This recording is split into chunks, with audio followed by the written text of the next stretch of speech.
नमस्कार, जय माता दी। मैं हूँ एस्ट्रोलॉजर कृष्णा शर्मा। आप सबका बहुत बहुत स्वागत करती है। और आज की जो हमारी चर्चा ये है कि नवरात्र में माता का आगमन किस वाहन पे हुआ है और माँ की विदाई कैसे होगी, उसी पे आज हम चर्चा करते हैं। साथ ही छोटे छोटे एक उपाय भी आपको बता देंगे क्या करना चाहिए, खास उपाय। तो चलिए बात करते हैं। देखिए, माँ का जो आगमन हो रहा है ना, वो घोड़े पे हुआ है। और घोड़े पे होने का मतलब यानी कि 13 तारीख को नवरात्र चालू होंगे और 22 तारीख को खत्म होंगे। और दोनों को काउंट करते हैं, दोनों ही नंबर जो है 4-4 नंबर है, यानी कि राहु के नंबर है, जो ये हमें संकेत कर रहे हैं कि देश के हालात के ऊपर कुछ अच्छा बीतने वाला नहीं है। ये बीमारियों को बढ़ावा देगा। इसके साथ ही राजनीतिक उथल पुथल भी हो सकती है, कहीं कहीं दंगे फसाद भी सुन सकते हैं। इसके साथ ही यहाँ ये भी कह सकते हैं आर्थिक समस्या भी बन सकती है। तो इसके ऊपर हम चर्चा करते हैं। जब घोड़े पे माता रानी आती है ना, मंगलवार का दिन हो, और 14 तारीख को जब सूर्य मंगल राशि में आ गया है, यानी कि मेष राशि में आ गया है। इस साल का राजा मंगल है, इस साल का मंत्री जो है वो भी मंगल है, और मंगल दंगल कराता है। तो जाहिर सी बात है, लोगों में और आपस में एक तो जो है गुस्सा बहुत होगा, आपस में कह सकते हैं दंगे फसाद बहुत हो सकते हैं। इसके अलावा ये भी है, कहीं कहीं आपको आग से संबंधित घटनाएं तो वैसे पहले से ही चालू हो चुकी हैं और भी ज्यादा दिखाई दे सकती है। गर्मी का प्रकोप अत्यंत भयंकर रहने वाला है, गर्मी का प्रकोप रहेगा। और साथ ही ये भी बता दे, बीमारियों का भी प्रकोप बढ़ने वाला है। तो कहीं अपनी ऐसी छाप छोड़ के जाएगा।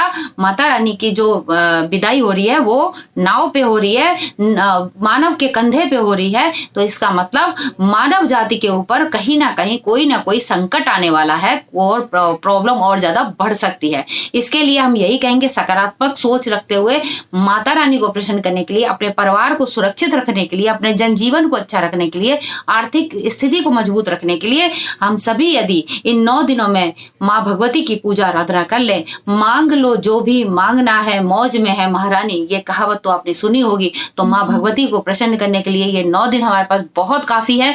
इस 9 दिनों में आप अपने जो चक्र हैं या उनको, यानी हमारे जो 7 चक्र हैं शरीर में, उनको आप जागृत कर सकते हैं, साधनाएं कर सकते हैं। इसके अलावा आप अपने जो बीमारियां जो आपके घर में फैली हुई है उससे संबंधित एक जो उपाय है वो मैं आपको बता दूं, आप वो भी कर सकते हैं। वो उपाय ये है, आपने माता शीतला की पूजा आराधना करनी है 7वीं तिथि और 8वीं तिथि को। ये आपके लिए विशेषकर लाभकारी रहेगा।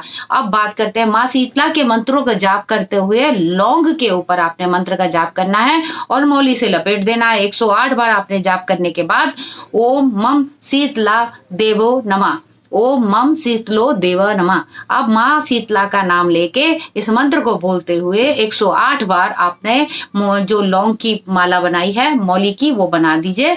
इसके साथ अब माँ को क्या आपने अर्पित करना है, यदि आटे के जो मीठे वाले जो पुए होते हैं वो आपने 5 की संख्या में पान के पत्ते पे रखना है, और दूसरा पान का जो पत्ता होगा उसमें थोड़ी सी हल्दी और 5 बतासे रखने हैं। और माँ को आपने ठंडे जो जल है, शीतल जल है, उससे स्नान कराने के बाद उसमें थोड़ा सा दूध डाल दीजिए। स्नान कराने के बाद उनको हल्दी का तिलक लगाना है।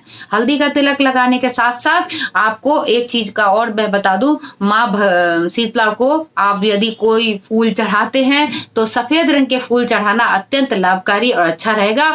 जो आपके परिवार में, आपके घर में बहुत ही अच्छा, सफेद रंग का अगर नहीं मिलता है तब जाके आप गुलाब के फूलों की माला चढ़ा सकते हैं, क्योंकि माता पार्वती का ही स्वरूप है माँ शीतला, जो बीमारियों से आपको बचाती है। और देखिए 7वीं के दिन हम बात कर रहे हैं, तो उसी दिन यदि आप शत्रुओं से परेशान हैं, यदि आपको ऐसे लगता है कि आपके घर में बहुत ज्यादा प्रॉब्लम है, बहुत ज्यादा कष्ट है, तो जो लौंग की हमने आपको माला बताई है, अब उसी लौंग पे आप ओम ह्रीम क्रीम कालिके देवी नमः, ओम ह्रीम क्रीम कालिके देवी नमः, इस काली माँ की भी पूजा आराधना करने के साथ साथ आप इसकी भी माला बनाइए। और माला बनाने के बाद आपने एक नींबू लेना है, अगर माला पहना सकते हैं तो बहुत अच्छी बात, नहीं तो आप नींबू लीजिएगा।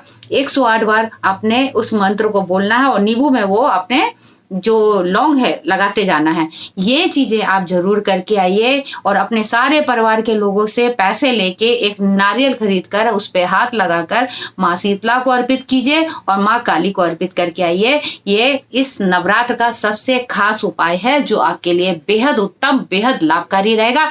यदि आप ये करते हैं तो मान के चलिए आपके घर में बीमारियों से आपको माता रानी सुरक्षित रखेगी और जो भी कष्ट है, जो भी आपके चाहे वो आर्थिक हो चाहे किसी शत्रुओं से, उससे आपको सुरक्षा प्रदान करेगी।